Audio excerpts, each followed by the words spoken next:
এই কথাটা শুনে রায়হানের বুকের ভেতরে মোচড় দেয়। সে চেয়ার টেনে অরিত্রীর আরো কাছে বসে। তুমি ফাঁকা না অরিত্রী, তুমি আহত, দুটো পার্থক্য অনেক। অরিত্রী এবার রায়হানের দিকে তাকিয়ে বলে, আমি ভয় পাই রায়হান। কিসের? যদি কোনোদিন তুমি ক্লান্ত হয়ে যাও এই ভাঙা আমাকে নিয়ে। এই কথাটাই রায়হানের ভেতরে সব নিয়ন্ত্রণ ভেঙে দেয়।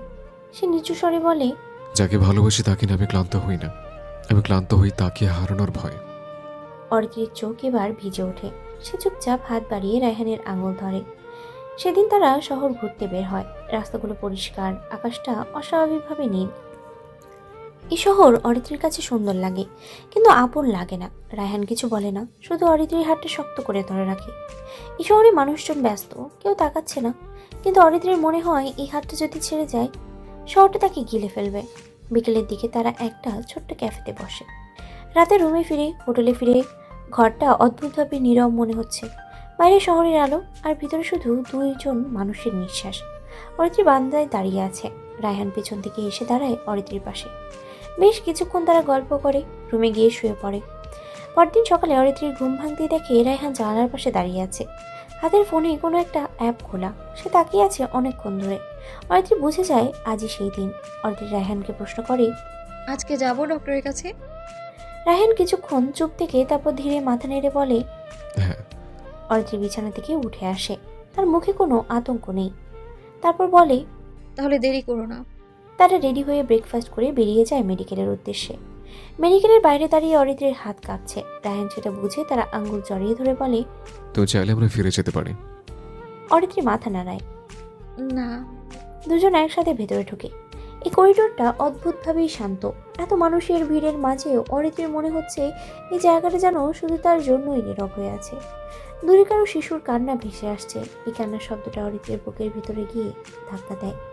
সে অজান্তেই রায়হানের হাতটা আরো শক্ত করে ধরে। রায়হান কিছু বলে না, কারণ সে জানে এই মুহূর্তে কোনো সান্ত্বনা কাজ করে না। আর যেটা সামনে দাঁড়িয়ে আছে সেটা ভয় না, সেটা সম্ভাবনার অনিশ্চয়তা। ডাক্তার তাদের ভিতরে ডাকেন। একজন মধ্যবয়সী মহিলা, চোখে অভিজ্ঞতার শান্ত দৃঢ়তা। অরিত্রী চেয়ারে বসে ডাক্তার খুব স্বাভাবিক গলায় বলেন, Don't be afraid, we'll look at all the reports first. এই ভয় পাবেন না কথাটা সবচেয়ে বেশি ভয় পাইয়ে দিচ্ছে অরিত্রীকে। এরপর অরিত্রীকে কিছু চেক আপ করানো হয়, কিন্তু তখন অরিত্রীর মাথায় অনেক প্রশ্ন ঘুরছে। আমি কি মা হতে পারবো না? না পারলে রায়হান কি বদলে যাবে? আমি কি তার জীবনের অপূর্ণতা হয়ে থাকবো? তার চোখের কোণে পানি জমে, কিন্তু সে কাউকে দেখাতে চায় না। অন্যদিকে রায়হান বাইরে বসে আছে। এই প্রথমবার সে নিজের অসহায়তাটা পুরোপুরি অনুভব করছে। সে কিছু করতে পারছে না, টাকা দিয়ে না, ভালোবাসা দিয়েও না, শুধুই অপেক্ষা। একজন পুরুষের জন্য অপেক্ষা সবচেয়ে কঠিন জিনিস, কারণ সে অভ্যস্ত সব ঠিক করে ফেলতে। কিন্তু এখানে কিছুই তার হাতে নেই। অনেকক্ষণ পর ডক্টর তাদের আবার ডেকে নেন। টেবিলের উপরে কয়েকটা রিপোর্ট সাজানো আছে। অরিত্রীর চোখ সেগুলোর দিকে যায় না। সে সরাসরি ডাক্তারের মুখের দিকে তাকিয়ে আছে। ডক্টর ধীরেই বলেন, Look, there's no serious problem. এই কথাটা শুনে রায়হানের বুক থেকে যেন একটু ভার নেমে আসে। অরিত্রীর চোখ চকচক করে ওঠে। ডক্টর একটু থামেন। তবে এই কথাটাই যেন আবার বুক চেপে ধরে। এরপর ডক্টর বলেন, your baby is not fully ready yet. অরিত্রীর মুখের হাসিটা আটকে যায়। ডক্টর বোঝাতে থাকেন, হরমোনাল ব্যালেন্স পুরোপুরি ঠিক হয়নি। আগের শারীরিক ট্রমার প্রভাব এখনও আছে, তাই এখনই প্রেগনেন্সির জন্য ট্রাই করলে ঝুঁকি থাকবে। রায়হান প্রশ্ন করে। ঝুঁকি মানে? ডক্টর শান্তভাবে বলেন, for both mother and baby. এই কথাটা অরিত্রীর কানে ঢুকতেই সে চোখ নামিয়ে নেয়। ডক্টর আবার বলেন, but don't thinking of this as the end, list not a no list, just no new. এই একটা লাইনের ভেতরেই যেন আশার ছোট আলো জ্বলে ওঠে। আপনাকে কিছু মেডিসিন কন্টিনিউ করতে হবে, নিয়ম করে 6 মাস। অরিত্রী কাঁপা কাঁপা গলায় প্রশ্ন করে, 6 মাস পরে? ডক্টর হালকা হাসে। 6 মাস পরে আমরা আবার চেক করব, আপনার বেবির জন্য ট্রাই করা যাবে। একটু হেসে যোগ করেন, বাকিটা তো ওপরওয়ালার ইচ্ছা। এই কথাটা অরিত্রীর চোখ ভিজিয়ে দেয়, কিন্তু এবার সেটা হতাশার কান্না না, এটা আশা টিকে থাকার কান্না। হাসপাতাল থেকে বের হওয়ার পর বাইরে এসে অরিত্রী অনেকক্ষণ চুপ করে থাকে। এরপর রায়হানকে জিজ্ঞেস করে, তুমি কি হতাশ? রায়হান তাকায় অরিত্রীর দিকে। তুমি কেন এমন ভাবছো? কারণ আমি জানি তুমি বাবা হতে চাও। এই কথাটায় রায়হানের বুকের ভিতর কেঁপে ওঠে। সে কিছুক্ষণ চুপ থেকে বলে, আমি বাবা হতে চাই। হ্যাঁ। অরিত্রীর চোখে আবারও ভয় ফিরে আসে, কিন্তু পরের কথাটায় সে থমকে যায়। কিন্তু তার আগে আমি চাই তোমাকে। যদি কোনোদিন সন্তান আসে, সে আমাদের ভালোবাসার ফল হবে। আর না এলে তুমিই আমার পরিবার, তুমিই আমার সব। অরিত্রীর ঠোঁট কেঁপে ওঠে। সে কিছু বলতে পারে না, শুধু মাথা নামিয়ে কাঁদে। রায়হান অরিত্রীকে নিজের কাছে টেনে নেয়। এই কান্না রায়হানকে বিরক্ত করে না, এই কান্না তাকে ভয় দেখায় না, কারণ এই কান্নার ভিতরে আছে ভালোবাসা ধরে রাখার আকুতি। সেই রাত হোটেলে ফিরে তারা দুজনেই ক্লান্ত হয়ে শুয়ে পড়ে, তবে তাদের শরীরের ক্লান্তির চেয়েও বেশি ক্লান্তি মনের। রায়হান হাতে ভর দিয়ে মাথা উঁচু করে অরিত্রীর দিকে তাকিয়ে থাকে। এরপর আস্তে অরিত্রীর কপাল থেকে চুলগুলো সরিয়ে কানের পিছনে গুজে দেয়। এভাবে রায়হানকে তাকিয়ে থাকতে দেখে অরিত্রী জিজ্ঞেস করে, কি হয়েছে? রায়হান কিছু না বলে অরিত্রীর বুকের উপরে মাথা রেখে শক্ত করে জড়িয়ে ধরে অরিত্রীকে। পরের দিন সকালে ঘুম ভাগলো অরিত্রীর খুব হালকা আলোতে। অরিত্রী চোখ মেলে তাকিয়ে থাকে কিছুক্ষণ। গতকালের হসপিটাল রিপোর্ট, ডাক্তারের কথা সব যেন একটু দূরে সরে গেছে। আজ তার বুকটা ভারী লাগছে না। সে পাশে তাকায়, রায়হান এখনো ঘুমাচ্ছে। ঘুমের মধ্যেও তার হাতটা অরিত্রীর দিকে একটু বাড়ানো, যেন অচেতন অবস্থাতেও সে নিশ্চিত হতে চায় সে আছে। অরিত্রী খুব আস্তে রায়হানের আঙ্গুলে হাত রাখে। রায়হান নড়ে ওঠে। চোখ খুলে তাকাতেই হালকা হেসে অরিত্রীকে বলে, সুপ্রভাত মিসেস রায়হান। অরিত্রী চোখ ঘুরিয়ে বলে, খুব নাটক করো তুমি। রায়হান উঠে বসতে বসতে বলে। নাটক না করলে জীবনটা তো শুকনো হয়ে যায়। তারপর হঠাৎ রায়হান বলে, আজ ঘুরতে যাব। কোথায়? জানি না। অরিত্রীর ভ্রু কুঁচকে তাকায়। রায়হান হেসে বলে, এই শহরটাই তো নতুন, চলো ওকে আবিষ্কার করি। এরপর দুজনেই ফ্রেশ হয়ে ব্রেকফাস্ট সেরে বের হয়ে যায়। তাদের হোটেলটা মারিনা বে এলাকার কাছাকাছি। রাস্তার ধারে সারি সারি গাছ, পায়ের নিচে চকচকে পথ, দূরে উঁচু উঁচু বিল্ডিং, কিন্তু কোথাও ভারী লাগে না। সব কিছুই যেন একটা ভারসাম্যের মধ্যে আছে। রায়হান অরিত্রীর হাত ধরে রাখে। অরিত্রী মুচকি হাসে। তারা হাঁটতে হাঁটতেই পৌঁছে যায় মারিনা বে ওয়াকওয়েতে। একপাশে শান্ত জল, জলের উপরে আকাশের প্রতিচ্ছবি, আর দূরে মেরলায়ন পার্ক। অরিত্রী অবাক হয়ে তাকিয়ে বলে, এত সুন্দর। রায়হান অরিত্রীর মুখের দিকে তাকায়। বাতাস এসে অরিত্রীর চুল উড়িয়ে দিচ্ছে। রায়হান নিজের অজান্তেই অরিত্রীর চুল ঠিক করে দেয়। এই ছোট ছোট কাজগুলো এখন আর পরিকল্পিত না, এগুলো স্বাভাবিক হয়ে গেছে। অরিত্রী বলে, এখানে এসে আমার কেমন যেন লাগছে। কেমন? সে একটু ভেবে বলে, মনে হচ্ছে আমি আবার শ্বাস নিতে শিখছি। রায়হান কিছু বলে না, শুধু তার হাতটা আরো শক্ত করে ধরে রাখে, কারণ সে জানে এই শ্বাসটা তার ভালোবাসার ভেতর দিয়েই ফিরছে। মেরলাইনের মুখ দিয়ে পানি পড়ছে অবিরাম, একটানা ক্লান্তিহীন ভাবে। অরিত্রী সেদিকেই তাকিয়ে থাকে। এরপর তারা যায় গার্ডেন্স বাই দ্য বেতে। এটা বিশাল এলাকা। এখানে সবুজ আর আধুনিকতার অদ্ভুত মিলবন্ধন আছে। উঁচু উঁচু সুপার ট্রি, রঙিন ফুল, চারদিকে নরম বাতাস। অরিত্রী যেন ছোট বাচ্চার মতো চারিদিকে দেখে আর বলে, রায়হান দেখো, ও এটা কেমন ফুল? রায়হান দূর থেকে তাকিয়ে থাকে অরিত্রীর দিকে। এই অরিত্রীকে সে অনেক দিন দেখেনি। অরিত্রী হাসছে, কৌতূহলী হালকা। তার মনে হয় এই হাসিটা তার সবচেয়ে বড় অর্জন। অরিত্রী হঠাৎ থেমে যায়। সে পিছন ফিরে তাকিয়ে রায়হানকে বলে, তুমি ওখানে কেন দাঁড়িয়ে আছো? রায়হান বলে, তোমাকে দেখছি। সারাদিনই দেখবে? সারা জীবন। অরিত্রীর নাক কুঁচকে বলে, আবার শুরু করেছো? রায়হান শুধু হাসে, মুখে কিছু প্রকাশ করে না। এরপর একটা বেঞ্চে তারা বসে।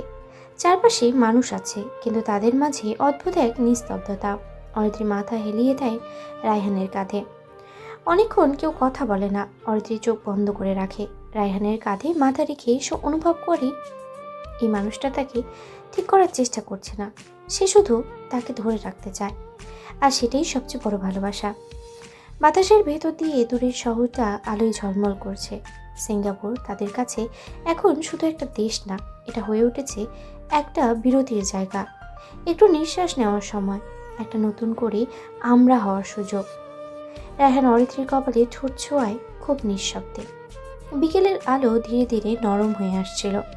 গার্ডেন্স বাই দ্য বে থেকে বেরিয়ে আসার সময় অরিত্রীর মনে হচ্ছিল এই শহরটা যেন তাকে প্রশ্ন করছে না, বিচার করছে না, শুধু তার পাশে হাঁটছে।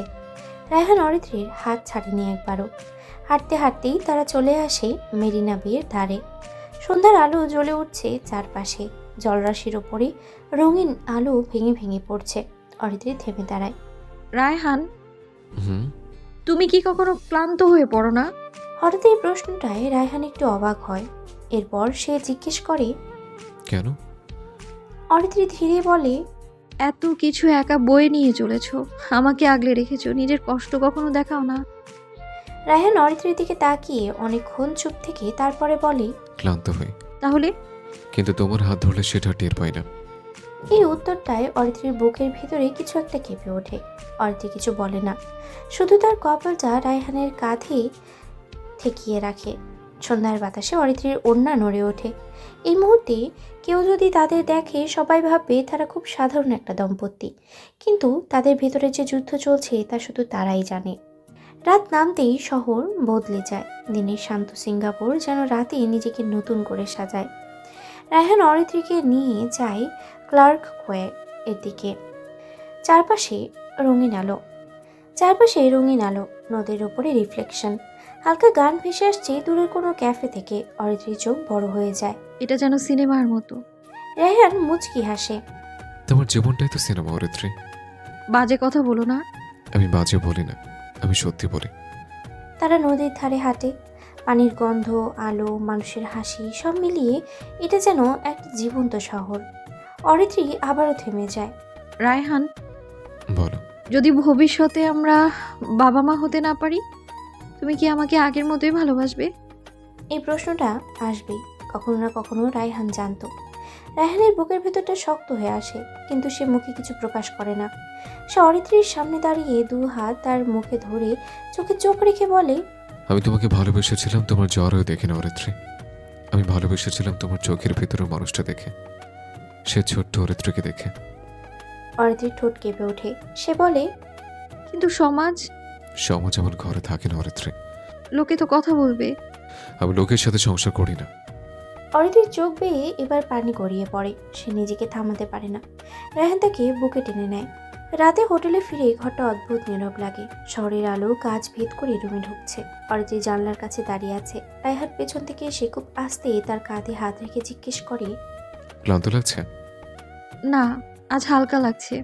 রায়হান জানে এই হালকা অনেক কান্না পেরিয়ে এসেছে। অরিত্রী ঘুরে দাঁড়ায়। এরপর ধীরে তার কপাল রায়হানের বুকে ঠেকায়। রায়হান তার চুলে হাত বুলিয়ে দেয়। একটু পরে অরিত্রী ফ্রেশ হয়ে এসে বিছানায় আধশোয়া অবস্থায় ঘড়ির দিকে তাকায়। 11:57 বাজে। আর মাত্র 3 মিনিট আছে 12টা বাজতে। কিন্তু আজ অদ্ভুতভাবে সে উত্তেজিত না। রায়হান তখন বাথরুমে অনেকক্ষণ ধরে।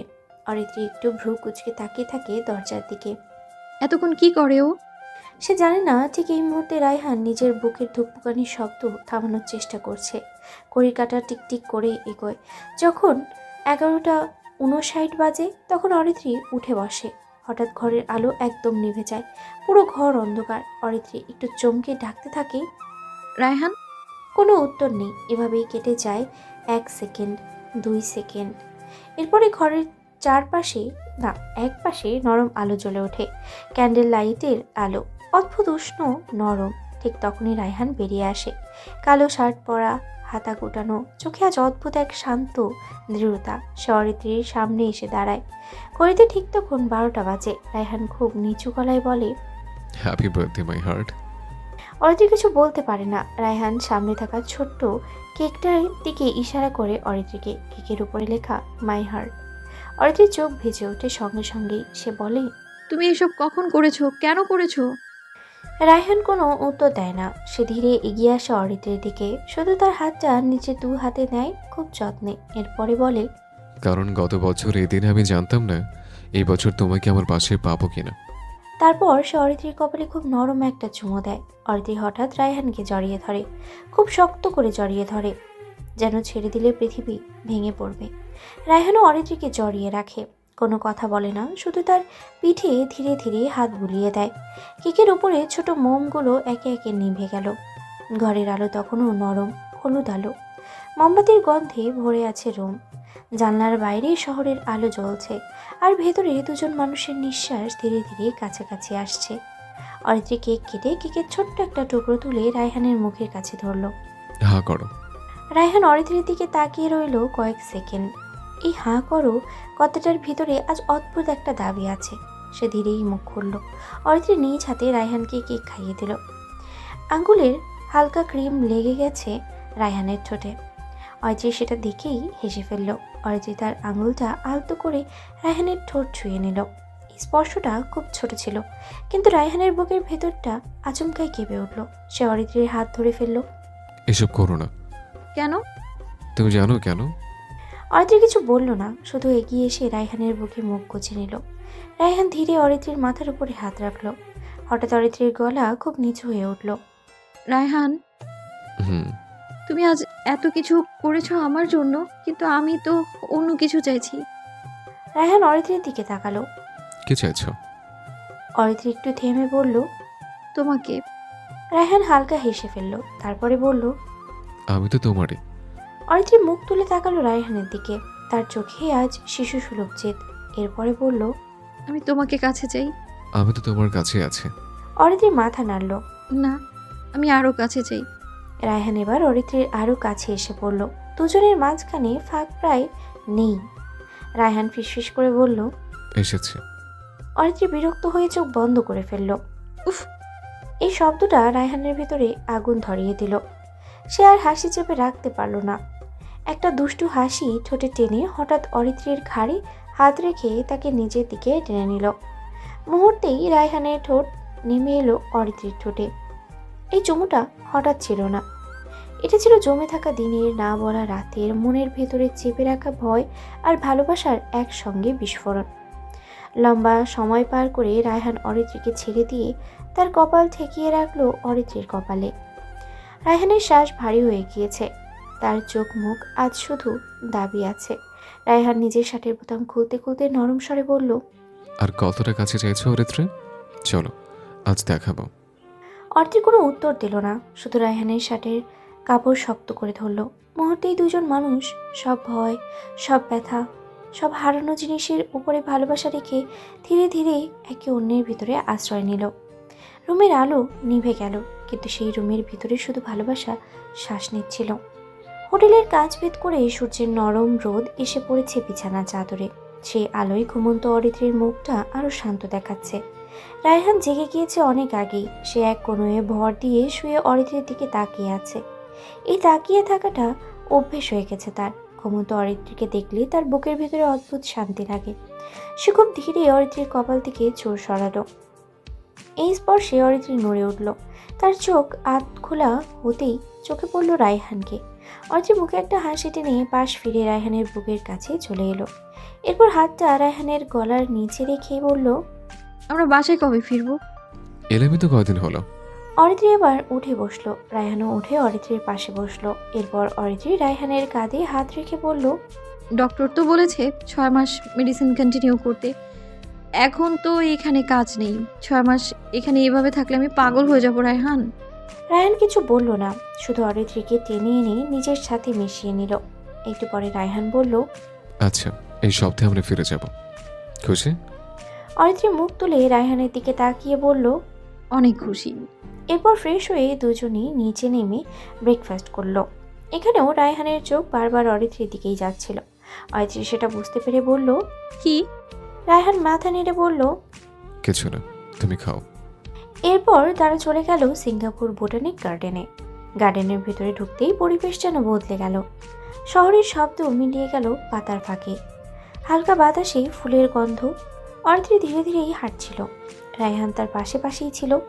রায়হান অরিত্রীর হাত ধরেনি প্রথমে, কিন্তু খুব দূরত্বেও রাখেনি। একসময় অরিত্রী হাত বাড়ালো। রায়হান কোনো কথা না বলে তারা আঙ্গুল জড়িয়ে ধরল। তারা অনেকক্ষণ সময় হাঁটলো। এরপর একটা গাছের ছায়ায় বসলো। বেশ খানিকক্ষণ পর দুজন একটা ছোট্ট ক্যাফেতে ঢুকলো। কফির কাপের মাঝখানে বসে রোদ পড়ছিল। তারা অনেক সময় নিয়ে কফি খেলো আর দেশে ব্যাগ করা নিয়ে কথা বলল। বিকেলের দিকে তারা হোটেলে ফিরল। রুমে ঢুকেই অরিত্রী সোফায় বসে পড়ল। রায়হান পাশে এসে বলল, আজ রাতে আমরা ক্যান্ডেল লাইট ডিনারে যাব। অরিত্রী একটু চমকে উঠল। সত্যি? রায়হান মাথা নেড়ে বলল, আজ শুধু তোমার জন্য। এই কথাটা শুনে অরিত্রীর মনে একটা নরম শিহরণ বয়ে গেল। সে হঠাৎ বলল, আজ আমি কালো শাড়ি পরবো। রায়হান ভ্রু তুলল। কালো? হুম। এই এক শব্দেই অনেক কিছু ছিল। অরিত্রী হঠাৎ তাকে রুমের বাইরে ঠেলে দিয়ে বলল, তুমি বেলকনিতে যাও, আমি রেডি হব। রায়হান নাটকীয় ভঙ্গিতে বলল। অত্যাচার অত্যাচার। অরিত্রী কোনো কথা শুনল না, দরজা বন্ধ করে দিল। রুমের ভেতরে আয়নার সামনে দাঁড়িয়ে অরিত্রী ধীরে ধীরে নিজেকে সাজাতে লাগলো। কালো শাড়ি, চুল খোলা, চোখে হালকা কাজল, ঠোঁটে হালকা লিপস্টিক। এই সাজ শুধুই বাহ্যিক ছিল না, এটা ছিল নিজের ভেতরের নারীটাকে আবার অনুভব করার চেষ্টা। এরপর বেলকনির স্লাইডিং দরজা খুলতেই রায়হান ভেতরে ঢুকলো। রায়হান অরিত্রীর দিকে এক পলক তাকিয়ে থমকে গেল। কিছুক্ষণ সে কিছু বলল না, শুধু তাকিয়ে রইল। অরিত্রী একটু অস্বস্তি নিয়ে বলল। কি হয়েছে? রায়হান ধীরে এগিয়ে আসলো, এরপর একটু থেমে বলল। জান, আমার বুকের বাঁ পাশে একটু হাত রাখবে? অরিত্রী ভ্যাবাচাকা খেয়ে বলল। কি হলো তোমার? একটু রাখো না। অরিত্রী এগিয়ে এসে রায়হানের বুকের বাঁ পাশে হাত রাখলো। রায়হান নিজের হাতটা অরিত্রীর হাতের উপরে রেখে বলল। এভাবে ধরে রাখো, নাহলে আমার হার্ট বের হয়ে আসবে। এক মুহূর্ত পর অরিত্রী বুঝে গেল এই লোকটা তাকে নিয়ে দুষ্টুমি করছে। অরিত্রী হালকা হেসে বলল। ধুর। রায়হান হেসে অরিত্রীর কোমর জড়িয়ে নিজের দিকে টেনে নিল। হ্যাঁ, আমি যদি একটু বেশি উল্টাপাল্টা করি, কিছু মনে করো না। অরিত্রী লজ্জায় নিজেকে ছাড়ানোর চেষ্টা করে বলল। পাগল হয়ে গেছো নাকি? আমাদের তো বের হওয়ার কথা। রায়হান অরিত্রীর থুতনি আলতো করে তুলে বলল। আমি সব ভুলে গেছি, এখন শুধু তোমাতে মগ্ন থাকতে চাইছে। অরিত্রী বিরক্ত গলায় বলল। উফ, রায়হান। রায়হান হেসে বলল। আচ্ছা, ছেড়ে দিতে পারি, তবে একটা শর্ত আছে। কি? শাড়ি পরেছ, কাজল লাগিয়েছ, লিপস্টিক দিয়েছ তুমি, এগুলো রিমুভ করবো আমি। অরিত্রী লজ্জায় বলল। তুমি একটা অশ্লীল লোক। রায়হান ঠোঁটের কোণে বাঁকা হাসি টেনে বলল। পৃথিবীর সব জামাইরে তাদের বউয়ের কাছে অশ্লীল।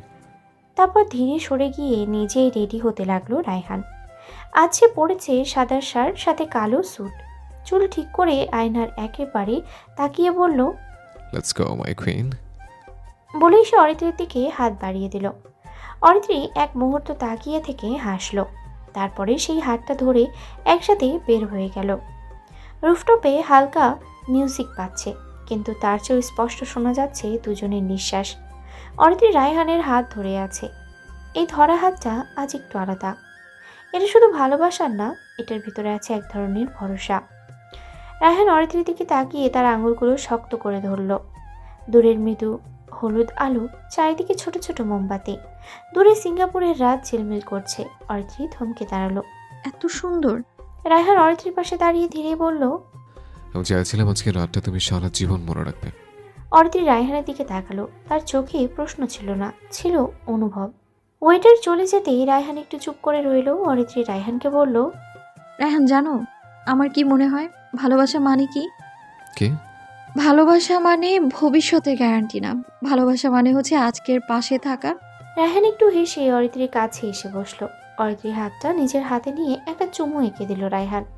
এরপর অরিত্রীর কপাল থেকে চুলগুলো সরিয়ে দিল। অরিত্রী রায়হানের কাঁধে মাথা রাখলো। কিছুক্ষণের মধ্যেই খাবার নিয়ে এলো। রায়হান আজ নিজে হাতে অরিত্রীকে খাইয়ে দিল।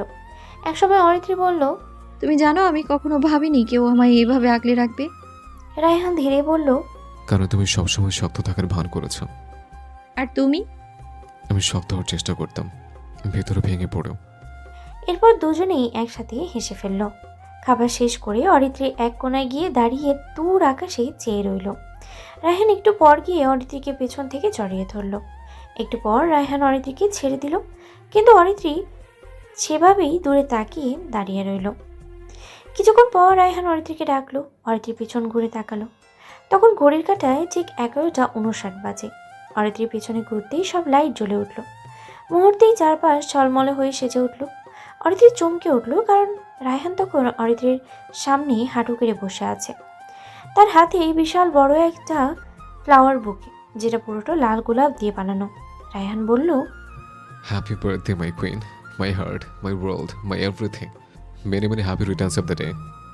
অরিত্রী পুরোটাই শকড হয়ে গেছে।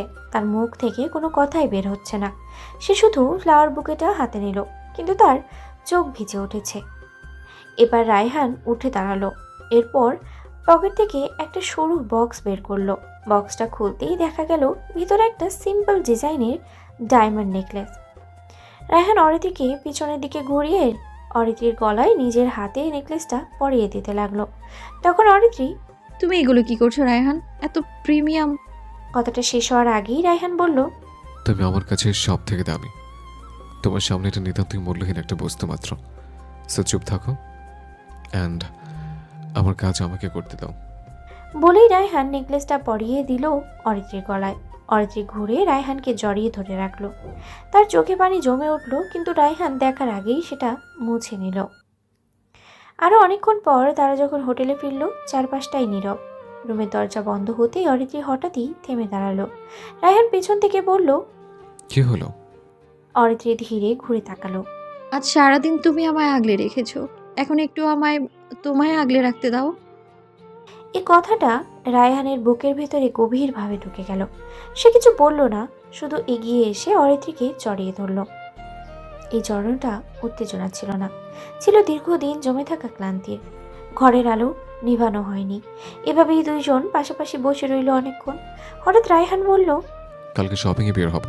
সব ঠিকঠাক থাকলে পরশুর ফ্লাইটে বাংলাদেশে রওনা হব। অরিত্রী খুব খুশি হয়ে গেল। সে উঠে যেতে চাইলেও রায়হান অরিত্রীর হাত ধরে এক টান দিয়ে নিজের কাছে নিয়ে আসলো। এরপর অরিত্রীকে কোনো কথা বলার সুযোগ না দিয়ে অরিত্রীর ঠোঁটে নিজের ঠোঁট মিলিয়ে দিল। ঠোঁট ছেড়ে দিয়ে মুহূর্তেই রায়হানের ঠোঁট চলে গেল অরিত্রীর বুকের দিলে। অরিত্রীর মনে হলো বেশ অনেক মাস পর রায়হান আগের মতো এমন পাগলামি করছে। কথা মনে পড়তেই অরিত্রীর মুখে একটা হাসি ফুটে উঠল। রায়হান একটু পর অরিত্রীর কপালে একটা চুমু দিয়ে তাকে ছেড়ে দিয়ে বলল, আজ ছেড়ে দিচ্ছে, তবে নেক্সট আমার ছাড়া ছেড়ে নেই। এরপর দুজনেই ফ্রেশ হয়ে এসে শুয়ে পড়ল। অরিত্রীর বুকে মাথা রেখে তাকে শক্ত করে জড়িয়ে ধরে শুয়ে পড়ল রায়হান। অরিত্রী রায়হানের মাথায় হাত বুলাতে লাগলো আর মনে মনেই ভাবলো, একজন মানুষ যত শক্তই হোক না কেন, একটা নির্দিষ্ট জায়গায় গিয়ে সে ঠিকই নরম আর বাচ্চা সুলভ হয়ে যায়। পরের দিন সকালে তারা সকাল সকাল বেরিয়ে গেল শপিংয়ের জন্য। তারা ঘুরে ঘুরে বাড়ির সবার জন্য কেনাকাটা করলো, অনেক ছবি তুললো। রায়হান অরিত্রীর জন্য 6 মাসের সব ওষুধ কিনে নিল। সারাদিন ঘোরাঘুরি করে সন্ধ্যাবেলায় ক্লান্ত শরীর নিয়ে দুজনের রুমে ফিরল। একটু রেস্ট নিয়েই এরপরে তারা লাগেজ গুছিয়ে ফেলল। পরের দিন সকাল সকাল দুজনে রেডি হয়ে নিল। যদিও তাদের ফ্লাইট ছিল সন্ধ্যায়। দুপুরের পরেই হোটেলের সব বিল পে করে তারা চলে গেল এয়ারপোর্টের উদ্দেশ্যে। অরিত্রী চারপাশে তাকিয়ে দেখছে। একদিকে দেশে ফেরার আনন্দ, আবার খারাপও লাগছে। তবে তার ভালোবাসার মানুষ তার পাশে আছে, এটাই সব থেকে সুখের। চেঙ্গি এয়ারপোর্ট সবসময়ই সুন্দর, পরিষ্কার, আলো ঝলমলে, জীবন্ত। কিন্তু আজ অরিত্রীর কাছে সেটাও একটু ভারী লাগছিল। চেক ইন শেষ করে হাঁটতে হাঁটতে অরিত্রী একবার পিছনে তাকালো। এই শহর তাকে কষ্ট দেয়নি, এই শহর তাকে সত্যের মুখোমুখি দাঁড় করিয়েছে। রায়হান বিষয়টা খেয়াল করলো, এরপরে বলল, বিদায় জানাচ্ছ? হ্যাঁ, নিজের এক পুরনো ভয়কে। রায়হান হালকা হাসলো। প্লেন উঠতেই অরিত্রী জানলার পাশে বসে নিচের আলোগুলো দেখতে লাগলো। এক একটা আলো যেন এক একটা গল্প।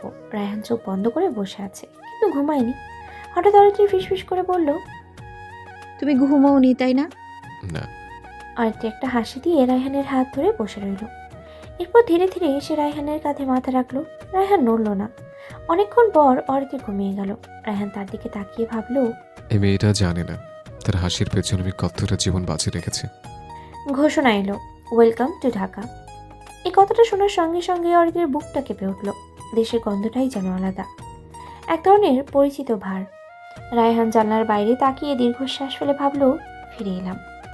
কিছুক্ষণ পরেই প্লেন ল্যান্ড করলো। চাকামাটিতে ছোঁয়া মাত্রই মনে হলো স্বপ্নের একটা অংশ যেন এখানেই থেমে গেল। ইমিগ্রেশন শেষ করে লাগেজ নিয়ে তারা বেরিয়ে এলো। বের হতেই ভাইয়া, ভাবি। রুদ্রর কণ্ঠে রায়হান আর অরিত্রী চমকে উঠল। অরিত্রী, সীমান্ত আর রুদ্র এসেছে এয়ারপোর্টে। অরিত্রী দৌড়ে গিয়ে অনিমাকে জড়িয়ে ধরল। অনিমা কিছু বলল না, শুধু অরিত্রীকে শক্ত করে ধরে রাখলো। সীমান্ত এগিয়ে এসে রায়হানের কাঁধে হাত রাখলো। ভালো আছিস তো? গাড়িতে উঠতেই অরিত্রী জানলার পাশে বসলো।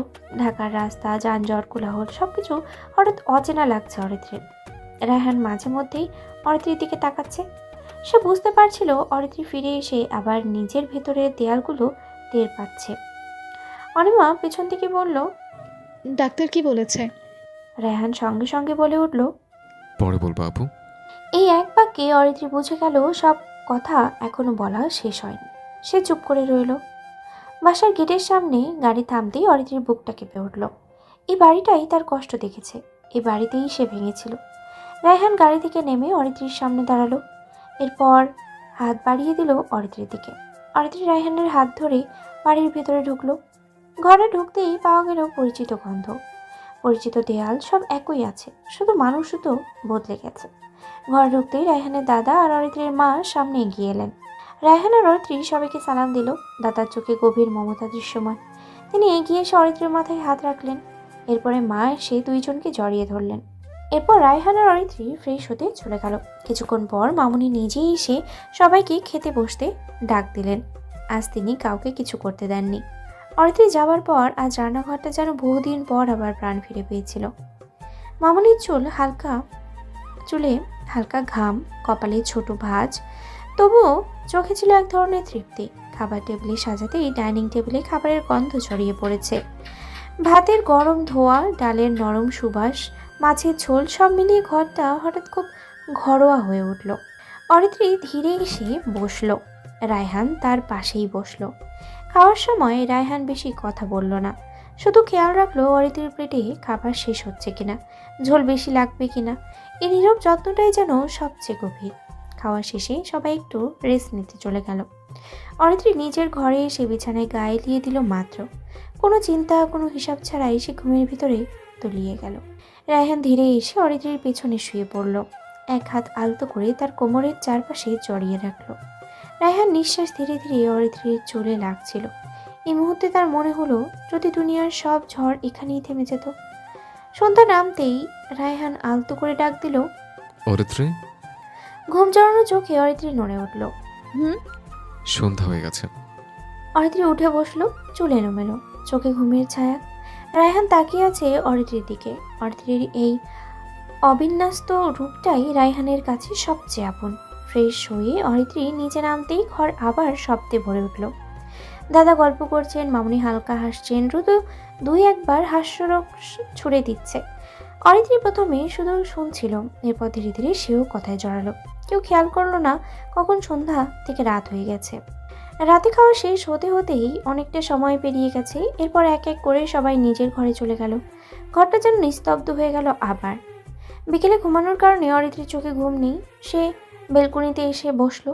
হালকা বাতাস বইছে বাইরে, দূরের শহরে আলো দেখা যাচ্ছে।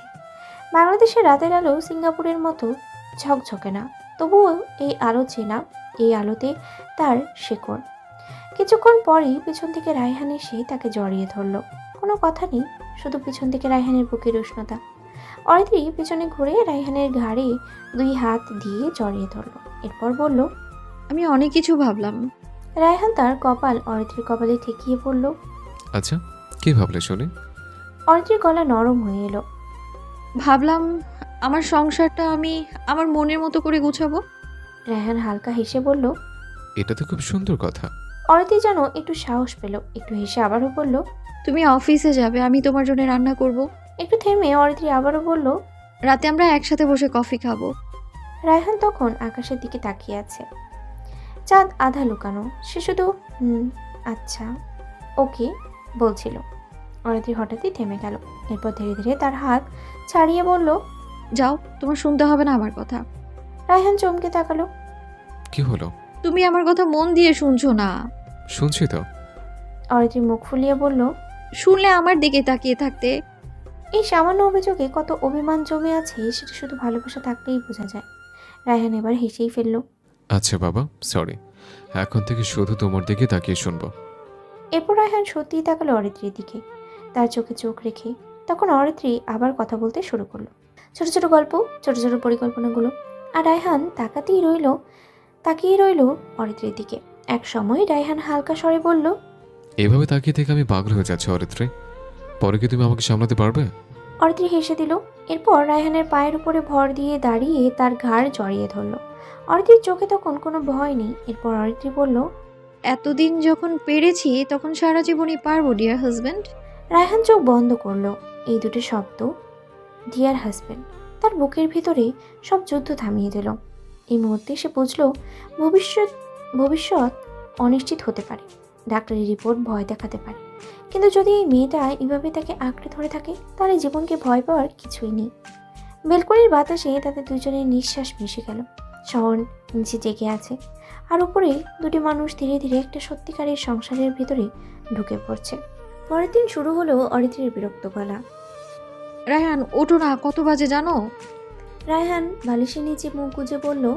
রবিবার হলে মানুষ ঘুমায়, এটা মানবাধিকার। রায়হানের এমন কথায় অরিত্রী হেসে ফেলল। এখন আমি কিন্তু ক্ষুধায় মরে যাব। এই কথাটা শুনে রায়হান চোখ খুলল। আচ্ছা ঠিক আছে, উঠছি। রায়হান উঠে বসতে অরিত্রীর হাত বুকে রেখে নাটক করে বলল। আহা, অবশেষে সূর্য উঠলো। রায়হান চোখ ছোট করে তাকালো অরিত্রীর দিকে। বেশি কথা বলছো আজ। কারণ আমি আজ খুব ভালো মুডে আছি। রায়হান ভ্রু তুলে বলল। সন্দেহজনক। অরিত্রী এগিয়ে এসে তার গালে চুমু দিয়ে বলল। এখনো সন্দেহ আছে? রায়হান হেসে। না, এখন তো পুরো বিশ্বাস হয়েছে। রায়হান ফ্রেশ হয়ে আসলেই হঠাৎ অরিত্রী বলে। শোনো, হুম? আজ বাইরে যাব। কোথায়? জানি না, তুমি ঠিক করো। রায়হান হেসে বলল। বাহ, দায়িত্ব পুরো আমার ঘাড়ে। স্বামী মানেই তো দায়িত্ব। রায়হান অরিত্রীর দিকে তাকিয়ে নরম গলায় বলে। তুমি যখন পাশে থাকো দায়িত্ব হালকা লাগে। অরিত্রী চোখ নামিয়ে ফেলল। এই কথাগুলো সে প্রকাশ্যে শুনতে অভ্যস্ত না, তবুও ভেতরে ভেতরে খুব ভালো লাগে। বিকেলের দিকে দুজনেই রেডি হয়ে বের হলো। প্ল্যান শুধু শহর ঘোরা। গাড়িতে মিউজিক বাজছে হালকা। অরিত্রী জানলার বাইরে তাকিয়ে বলল। জানো, আগে ভাবতাম বিয়ে মানে অনেক নিয়ম। এখন এখন বুঝি বিয়ে মানে একজন মানুষ যে পাশে বসে থাকে। রায়হান হালকা হেসে বলল। পাশে না বসলে সমস্যা? তখনই তো বেশি সমস্যা। অরিত্রী ইচ্ছে করে রায়হানের কাঁধে মাথা রাখলো। রায়হান কিছু বলল না, শুধু গাড়ির গতি একটু কমিয়ে দিল। কিছুক্ষণ পর গাড়ি থামলো ঢাকার এক শান্ত জায়গায়, ধানমন্ডি লেকের পাশে সবুজ অংশে। সেখানে ভিড় কম, বাতাস বেশি। গাড়ির থেকে নামতেই অরিত্রী গভীর শ্বাস নিল। অরিত্রী রায়হানের দিকে তাকিয়ে বলল। এখানে তো অনেক দিন আসিনি। আমি জানতাম তুমি জায়গাটা পছন্দ করো। রায়হানের এই ছোট খেয়াল রাখা বিষয়গুলো অরিত্রীর বুকের ভিতরে আলাদা আলো জ্বালিয়ে দেয়। তারা হাঁটতে শুরু করলো। লেকের পানি নড়ছে হালকা ঢেউয়ে। পাখির ডাক শোনা যাচ্ছে। দূরে কেউ কেউ হাঁটছে, কেউ ছবি তুলছে। রায়হান হঠাৎ অরিত্রীকে বলল। হাত দাও। অরিত্রী অবাক হয়ে তাকালো। এখানে? হ্যাঁ। অরিত্রী হাত বাড়িয়ে দিল। রায়হান খুব আলতো করে অরিত্রীর হাত ধরে রাখলো। লেকের পাশেই আছে একটা ছোট্ট ক্যাফে, খোলা বসার জায়গা, গাছের ছায়া, সেখানে হালকা মিউজিক বাজছে। তারা বসলো জানলার পাশে। অরিত্রী কফির কাপ হাতে নিয়ে বলল। আগে এসব খুব সাধারণ লাগতো, এখন এখন বুঝি সাধারণ মুহূর্তই সবচেয়ে বেশি দামি। রায়হান অরিত্রীর দিকে তাকিয়ে রইল আর মনে মনেই ভাবলো। এই মেয়েটা কষ্টের ভেতর দিয়ে বড় হয়েছে, তবু অভিযোগ সেখানে। একটু পরে বের হয়ে তারা হাঁটতে হাঁটতে আইসক্রিম কিনলো। অরিত্রী এক কামড় খেয়ে বলল। ঠান্ডা। রায়হান হেসে বলল। তোমার মতোই, কি? মিষ্টি আর ঠান্ডা। অরিত্রী ভ্রু কুঁচকে তাকিয়ে বলল। খুব ফ্লার্ট করছো আজ। বউ থাকলে একটু করতেই হয়। অরিত্রী হেসে বলল। তাও ঠিক। এরপর সেখান থেকে বের হয়ে তারা কেনাকাটা করলো। অরিত্রী রুম ডেকোরেশনের অনেকগুলো জিনিস কিনলো, অনেকগুলো পেইন্টিং, একটা ফটো স্ট্যান্ড কিনলো অরিত্রী। এরপর রায়হানের দিকে তাকিয়ে বলল। এটাই আমাদের একটা ছবি প্রিন্ট করে সাইড টেবিলে রাখবো। রায়হান হেসে বলল। আচ্ছা ঠিক আছে। কিন্তু অরিত্রী কিছু ভাবতে থাকে। এরপর বলে উঠল। কোন ছবি এখানে রাখবো? আমাদের তো বিয়ের কোনো ছবিই নেই। রায়হান অরিত্রীর দিকে তাকিয়ে কিছুক্ষণ ভেবে বলল। খুবই চিন্তার বিষয়, তবে I have a solution. Aritri চমকে তাকালো রায়হানের দিকে। কি? আমি রিসেপশনের প্রোগ্রাম করব। অরিত্রী অবাক হয়ে। পাগল তুমি? কেন, সমস্যা কোথায়? না, কেমন যেন মনে হচ্ছে বুড়ো হয়ে গেছি। এসব এখন লজ্জা লাগবে তো। অরিত্রীর এমন কথা শুনে রায়হান সজোরে হেসে উঠল। কিছুক্ষণ পর রায়হান অরিত্রীর কপালে আস্তে একটা টোকা দিয়ে বলল। ম্যাডাম, একসাথে বুড়ো বুড়ি হতে এখনো অনেক বাকি, আর দিল তো বাচ্চাই, তাই না?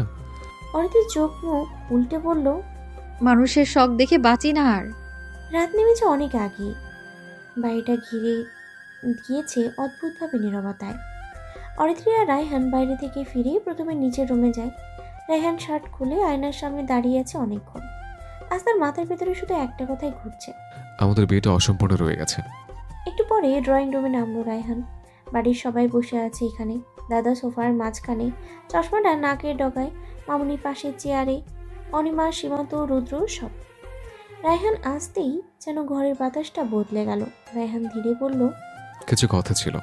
দাদা মাথা তুলে তাকালেন, তারপরে বললেন। হ্যাঁ বল না, কি বলবি? রায়হান এক পা এগিয়ে এসে একটু থামলো, তারপরে বলল, আমি আবার বিয়ে করতে চাই। কথাটা পড়লো ঠিক যেন বজ্রপাতের মতো। এক মুহূর্তে ঘরটা স্তব্ধ হয়ে গেল। অনিমা চোখ বড় হয়ে গেল। সীমান্ত চমকে উঠল। রুদ্র অবাক হয়ে তাকিয়ে রইল। এরপর সবাই একসাথে বলে উঠল। কি? রায়হান নিজেও বুঝতে পারলো কথাটা এমনভাবে বের হওয়া উচিত ছিল না। সে একটু থতমত খেয়ে তাড়াতাড়ি বলল, না না, মানে অরিত্রীকে। একটু জিভ দিয়ে ঠোঁট বিছিয়ে আবারও বলল, আই মিন আমাদের বিয়ের প্রোগ্রামটা করতে চাই। এরপর ঘরে ধীরে ধীরে নিঃশ্বাস ফেলল। দাদা চশমা খুলে হাতে নিয়ে বললেন, ওহ, এটা বল। রায়হান মাথা নিচু করে বলল, আমাদের বিয়েটা হুট করে হয়ে গেছিল, কাউকে জানানো হয়নি, কোনো আয়োজন হয়নি। সে একটু থেমে গভীর গলায় বলল, কিন্তু অরিত্র সেই মেয়ে না যাকে আমি চুপচাপ একটা জীবন দিয়ে দিই। ও প্রাপ্য সম্মান নিয়ে ঘরে আসবে। আমি চাই সবাই জানুক রায়হান মির্জা কাকে বউ করেছে। দাদা ধীরে হেসে বললেন। হ্যাঁ, এটা তো ভালো কথা। অনিমা মুচকি হেসে সীমান্তের দিকে তাকালো। রুদ্র হেসে বলল, ভাই, এবার কিন্তু বড়সড় কিছু করতেই হবে। রায়হান হালকা নিঃশ্বাস ছাড়লো। ঠিক তখনই সিঁড়ির দিক থেকে শব্দ এলো। সবাই একসাথে তাকালো ওইদিকে। অরিত্রী ধীরে ধীরে নিচে নামছিল। সে সব শুনেছে। অরিত্রী নিচে নেমে এসে শান্ত গলায় বলল, তুমি সত্যিই আবার শুরু করেছো? রায়হান অরিত্রীর দিকে তাকালো। এই তাকানো দিয়ে ছিল না রোমান্টিকতা। এরপর সে একদম সিরিয়াস মুখে বলল, yes, I am serious. Raihan একটু ঘুরে মামুনির দিকে তাকিয়ে বলল, মামনি, তুমি নানাকে ফোন দিয়ে জানাও। মামুনি সঙ্গে সঙ্গে মাথা নেড়ে বলল, আচ্ছা, আজই জানাবো। ঘরের ভিতরে হালকা হাসি ছড়িয়ে পড়ল। কিন্তু অরিত্রী তখনও দাঁড়িয়ে আছে। রায়হান ধীরে তার কাছে এসে খুব নিচু স্বরে বলল, তোমাকে আমি গোপনে বউ বানাইনি অরিত্রী, পরিস্থিতি বাধ্য করেছিল। অরিত্রী কিছু বলল না, শুধু মাথা নামিয়ে দিল। এই মাথা নামানোটা লজ্জা ছিল না, ছিল ভালোবাসার সবচেয়ে শান্ত স্বীকৃতি। এই রাতটা আলাদা ছিল। ঘুম আসছিল না কারোরই। রুমে আলো নেভানো ছিল, কিন্তু অন্ধকার ঘন ছিল না, কারণ দুজনের মাঝখানে একটা নীরব উষ্ণতা জেগে আছে। অরিত্রী বিছানার একপাশে চুপচাপ শুয়ে আছে। একটু পরে খুব আস্তে গড়িয়ে এসে অরিত্রী রায়হানের বুকের পাশে মাথা রাখলো। রায়হান হাত তুলে অরিত্রীর চুলে রাখলো। পরের দিন সকালে বাড়ি আর আগের মতো চুপচাপ নেই। ড্রয়িং রুমে ঢুকলেই দেখা যায় সবার কোলাহল, কাগজের শব্দ, ফোন কল, মানুষের যাতায়াত, সব মিলিয়ে একটা অদ্ভুত ব্যস্ততা। অরিত্রী নিচে নেমে দেখে ডাইনিং টেবিল জুড়ে কার্ডের ডিজাইন, ফুলের ক্যাটালগ, রিসেপশনের থিমের ছবি। মা চশমা চোখে নিয়ে বসে আছে। অনিমা পাশে বসে ফোনে কথা বলছে। না না আপু, গোল্ডেন আর আইভরি মিক্সটাই ভালো হবে। হ্যাঁ, লাইটটা সফট রাখবেন। অরিত্রী থমকে দাঁড়ায়। এই বাড়িটা আজ তার জন্য এত ব্যস্ত হয়ে গিয়েছে। তখন রায়হান সিঁড়ি দিয়ে নামছে, হাত গুটিয়ে ফোন কানে। না, স্টেজটা বেশি উঁচু করো না। আমি চাই মানুষ দেখুক, কিন্তু দূরত্ব না থাকুক। ফোন নামিয়ে সে অরিত্রীকে দেখতে পায়। সে এক সেকেন্ডের জন্য থেমে যায়। এরপর অরিত্রীর দিকে তাকিয়ে বলে, কেমন লাগছে বিবেচান? অরিত্রী লজ্জা পেয়ে যায়। অরিত্রীর মুখের এই লজ্জা ভাব দেখে রায়হান ফিসফিস করে বলে, এখনো এত লজ্জা পেলে কিভাবে হবে? অরিত্রীর মুখে একটা দুষ্টুমি হাসি টেনে নেয়। বলে, এখন আমি নতুন বউ হব, নতুন করে লজ্জা পেতে হবে আমায়? রায়হান ভ্রু উঁচু করে, আচ্ছা, আমার বউ তো দেখি আমার থেকেও উপর দিয়ে চলে। কট কট, আমি এবার আর ভুল করবো না। অরিত্রী বুঝতে না পেরে জিজ্ঞেস করে, ভুল মানে? রায়হান অরিত্রীর দিকে এগিয়ে এসে কানের কাছে ফিসফিস করে বলে, এবার বাসর রাতেই বিড়াল মেরে দেবো। কথাটা শুনে অরিত্রীর চোখ বড় বড় হয়ে যায়। রায়হান আর কিছু না বলে একটা চোখ মেরে অরিত্রীকে পাশ কাটিয়ে চলে যায়। বিকেলের দিকে গাড়ির স্টিয়ারিংয়ে রায়হানের হাত শক্ত করে ধরা। ড্রাইভিং করার সময় তার চোখ সব সময় সামনে থাকে, কিন্তু মনটা আজ পড়ে আছে পাশের সিটে বসা অরিত্রীর দিকে। অরিত্রী জানলার বাইরে তাকিয়ে আছে। তার চুলগুলো খোলা, মুখে হালকা হাসি, যেন সে নিজেও জানে না কেন আজ তার মনটা এত হালকা। পেছনের সিটে রুদ্র মোবাইলে ব্যস্ত, তবু সে মাঝে মধ্যে সামনে তাকিয়ে মুচকি হাসছে। ভাইয়া, আজ কিন্তু বাজেট ফাঁকা করে ফেলবো ভাবছি। রায়হান হালকা হেসে বলল। আজ হিসেব আমি করবো না। অরিত্রী তাকিয়ে জিজ্ঞেস করলো, তাহলে কে করবে? রায়হান চোখ না সরিয়ে বলল, আজ শুধু দেখবো আমার বউ কিভাবে হাসে। এই কথাটা শুধু সাধারণভাবে বলা হলেও অরিত্রির বুকের ভেতরে যেন কেউ আলতো করে ছুঁয়ে গেল। মলের ভেতরে ঢুকতেই আলো, কাঁচ, মানুষের কোলাহল সব মিলিয়ে এক ধরনের উৎসবের অনুভূতি জেগে উঠল। একটু পরই অনিমা, সীমান্ত, মামুনিও এসে পড়ল। লেহেঙ্গার শোরুমে ঢোকার সঙ্গে সঙ্গে অরিত্রির চোখ চকচক করে উঠল। রঙে রঙে সাজানো কাপড়, তার ওপরে ঝলমলে কাজ, বিশাল ভারী ঘের। কিন্তু অরিত্রি সোজা বলল, আমি অফ হোয়াইট লেহেঙ্গা চাই। রায়হান অরিত্রির দিকে তাকিয়ে একটু থেমে গেল। এই রংটা খুব শান্ত, খুব নরম, একদম অরিত্রির মতো। একটার পর একটা লেহেঙ্গা দেখা হলো, কখনো খুব ভারী, কখনো খুব ঝলমলে। অরিত্রি একটু বিভ্রান্ত হয়ে পড়ল। সবই সুন্দর, কিন্তু কোনটা নিব আমি? এই কথাটার উত্তর রায়হান দিল। সে একটা লেহেঙ্গা হাতে তুলে নিল। অফ হোয়াইটের ভেতরে হালকা সিলভারের কাজ, কাপড়ের ভাঁজে আলো পড়লেই চিকচিক করে উঠছে লেহেঙ্গাটি। রায়হান অরিত্রির দিকে তাকিয়ে বলল, এটা নাও, এটাতে তোমাকে অপূর্ব লাগবে। রুদ্র পাশ থেকে বলল। ভাবি, ভাই আজ ভয়ঙ্কর রোমান্টিক মুডে আছে। রায়হান হেসে বলল। আজ না, আমি প্রতিদিন এমনই থাকি। অরিত্রি লজ্জায় চোখ নামিয়ে ফেলল। এরপর তারা গেল গহনার দোকানে। অরিত্রির কানে দুল ধরিয়ে দেখা হলো। রায়হান আয়নায় তাকিয়ে বলল।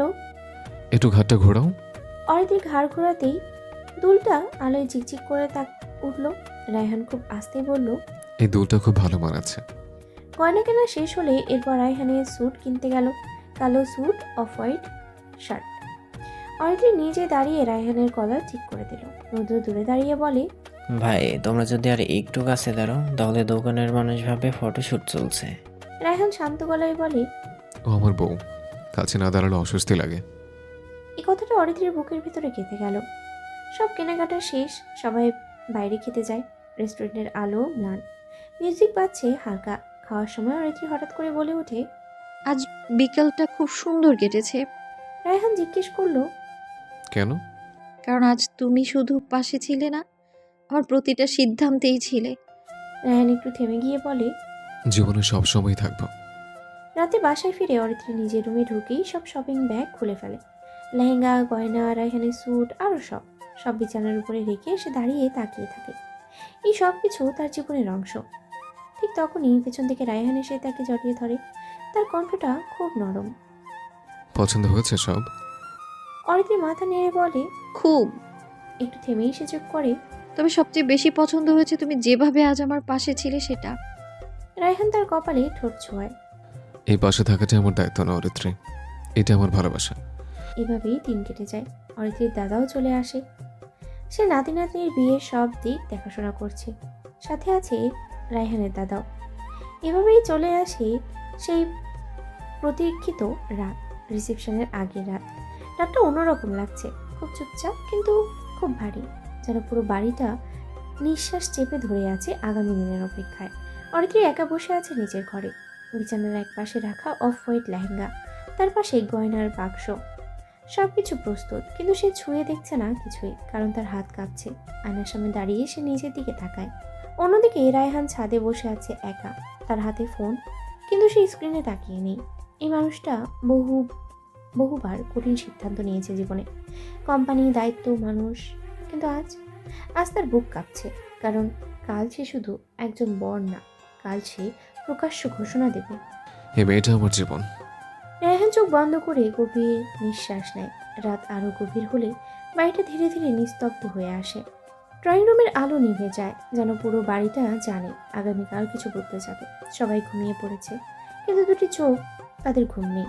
অরিত্রি বেলকুনিতে দাঁড়িয়ে আছে, হালকা বাতাসে তার চুল উঠছে। নিচের রাস্তাটা অন্ধকার, তবু দূরে দূরে গাড়ির আলো মাঝে মাঝে জ্বলে উঠছে। তার বুকের ভিতরে অদ্ভুত একটা অনুভূতি। রায়হান এসে অরিত্রির পাশে দাঁড়ায়। কিছুক্ষণ কোনো কথা বলে না, শুধু দুজন পাশাপাশি দাঁড়িয়ে থাকে, আর দুটি নিঃশ্বাস একসাথে ওঠানামা করছে। তারপর রায়হান খুব ধীরে বলে, কাল আমাদের জীবনে আরেকটা গুরুত্বপূর্ণ দিন। অরিত্রি চোখ সরায় না দূর থেকে, শুধু বলে, হুম।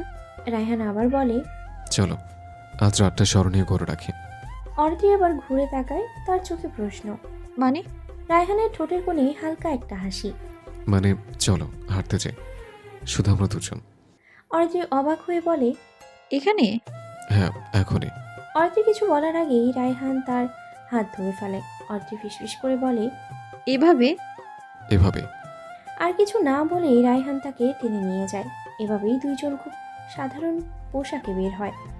রায়হানের গায়ে কালো ট্রাউজার, অ্যাশ কালারের টি শার্ট, অরিত্রীর গায়ে ঘরের পোশাক। তার কোনো সাজ নেই। এর একটা কোনো মানুষ দেখার জন্য না, এর একটা শুধু নিজেদের জন্য। মেইন গেট খুলে তারা রাস্তায় পা রাখে। চারপাশে নিস্তব্ধ, শহর ঘুমিয়ে আছে, শুধু বাতাসের শব্দ আর পাতার নড়াচড়া। তারা হাঁটতে শুরু করে। রাস্তার ল্যাম্পপোস্টের নিচে আলো পড়ছে, আবার অন্ধকার, ঠিক যেমন তাদের জীবন, আলো আর অন্ধকারে মিশিয়ে। অরিত্রী হঠাৎই বলে, যেন আমি কখনোই কল্পনাও করিনি এমন একটা জীবন পাবো আমি, কেমন জীবন? যেখানে কেউ আমার হাত ধরে বলে আমি আছি। রায়হান থেমে যায়, তার কণ্ঠ নরম হয়ে আসে। আমি তোমাকে শুধু জীবন দিতে চাই না অরিত্রী, আমি তোমাকে নিরাপত্তা দিতে চাই। রায়হান আকাশের দিকে তাকিয়ে এরপর আবার বলে, পৃথিবী খুব নিষ্ঠুর, কিন্তু আমি চাই আমার বুকটা যেন তোমার জন্য সবসময় নিরাপদ জায়গা হয়। অরিত্রীর চোখ ভিজে ওঠে। সে আর কিছু বলে না, শুধু রায়হানের কাঁধে মাথা রেখে হাঁটে। একা ফাঁকা পার্কের সামনে এসে তারা বসে পড়ে। চারপাশে নীরবতা ছড়িয়ে আছে। চারটা আজ পরিষ্কার। অরিত্রী ফিসফিস করে বলে, কাল আমি কাঁদতে পারি। রায়হান অরিত্রীর দিকে তাকিয়ে বলে, তাহলে কাল আমরা দুজনে কাঁদবো। দুজনেই হেসে ওঠে। এই হাসির ভিতরে কোনো অভিনয় নেই, এটা দুজনের ক্লান্ত হৃদয়ের হাসি। এভাবেই ঘুরে ফিরে রাত বেজে যায় অনেক। হাঁটতে হাঁটতেই অরিত্রী হঠাৎই থেমে যায়। এরপরে রায়হানকে বলে, আমার পা ব্যথা করছে। রায়হান বাঁকা হাসি দিয়ে বলে, তুমি যেমন কোল উঠতে চাচ্ছ আমি সেটা ভালোই বুঝতে পারছি বিবেজান। রায়হানের কথায় অরিত্রী হেসে ফেলে। রায়হান আর কিছু না বলে অরিত্রীকে কোলে তুলে নিয়ে হাঁটতে শুরু করে। অনেক দূর পর্যন্ত তারা এগিয়ে গিয়ে অরিত্রীকে নামিয়ে দেয়। এরপর রায়হান দুহাত উঁচু করে অরিত্রীকে বলে, এবার তুমি আমাকে কোলে নিয়ে হাঁটো। রায়হানের এমন কথায় অরিত্রী ভ্যাবাচকা খেয়ে যায়। অরিত্রী রায়হানকে গিয়ে টানতে থাকে, কিন্তু রায়হান এক চুলও নড়ে না। অরিত্রীর এমন কাণ্ড দেখে রায়হান হেসে ফেলে। রায়হানের হাসি দেখে অরিত্রীও হেসে দেয়। ফেরার পথে অরিত্রী হঠাৎই বলে, এই রাতটা আমি কোনোদিনও ভুলবো না। রায়হান জবাব দেয়, আমিও না। গেটের সামনে এসে দাঁড়ালে রায়হান বলে, কাল অনেক মানুষ থাকবে। অরিত্রী মাথা নেড়ে বলে, কিন্তু আজ আমরা শুধু আমরাই ছিলাম।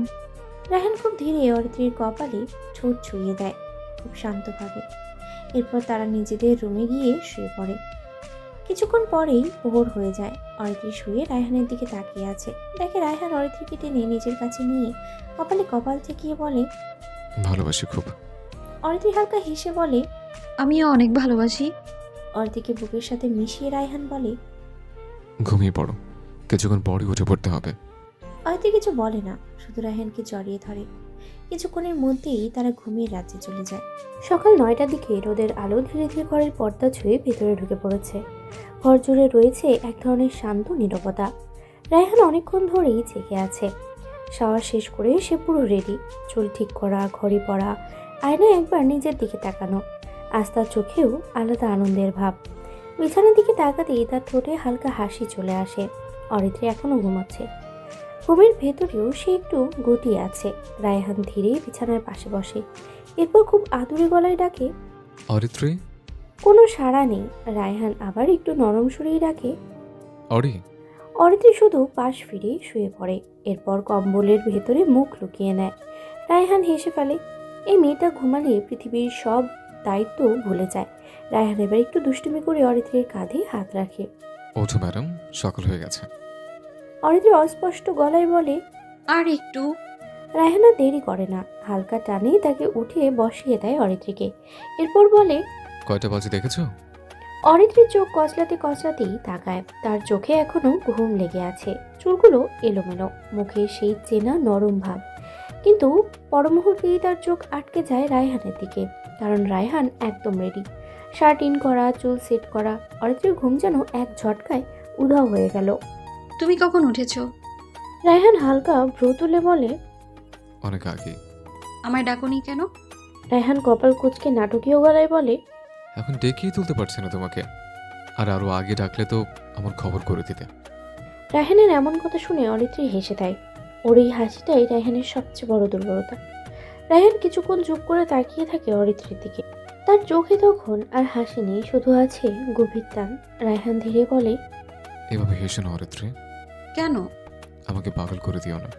এমনিতেই আজ রাতে তোমাকে আমার পাগলামি সহ্য করতে হবে। একটু থেমে রায়হান আরও যোগ করে, তাই এখন আমি কিচ্ছু করতে চাচ্ছি না তোমার সাথে। অরিত্রী হাসিটা থামিয়ে চোখ বড় করে তাকায়। উফ, তুমি না একটা। বলেই থেমে যায় অরিত্রী। রায়হান ভ্রু তুলে। আমি না একটা কি? অরিত্রী মুখ বাঁকিয়ে বলে। অশ্লীল।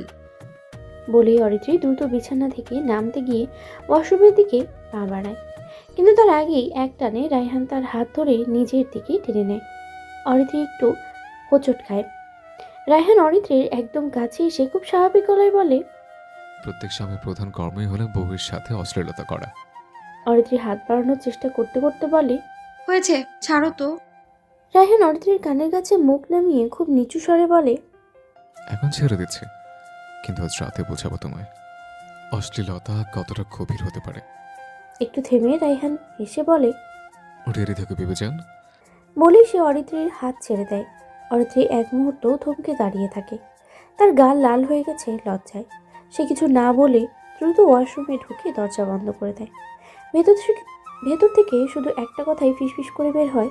পাগল মানুষ। আর বাইরে দাঁড়িয়ে রায়হান হালকা হেসে বলে। আমার পাগলামিটা শুধু তোমার জন্য অরিত্রী। সাহস শেষ করে অরিত্রী যখন আয়নার সামনে দাঁড়ায়, তার চুল থেকে টুপটাপ পানি ঝরছে। গায়ের কাছে ভেজা চুল লেগে আছে, চোখে এখনো ঘুমের রেশ। আর পেছনে রায়হান অরিত্রীর দিকে তাকিয়ে দাঁড়িয়ে আছে। আয়নায় দুজনের চোখ মিলতেই অরিত্রী হেসে ফেলে। এভাবে তাকিয়ে কি দেখো? রায়হান খুব শান্ত গলায় বলে। আজ তোমাকে বারবার দেখেও মন ভরছে না। অরিত্রী চোখ নামিয়ে নেয়। এই মানুষটার কথা বলার ভঙ্গিতেই তার বুকের ভিতরে আলাদা একটা নরম অনুভূতির জন্ম নেয়। অরিত্রী ঘুরে দাঁড়িয়ে বলে। চলো, দেরি হয়ে যাবে। দুজনেই ডাইনিংয়ে চলে যায়। দুজন মুখোমুখি বসে নাস্তা করছে।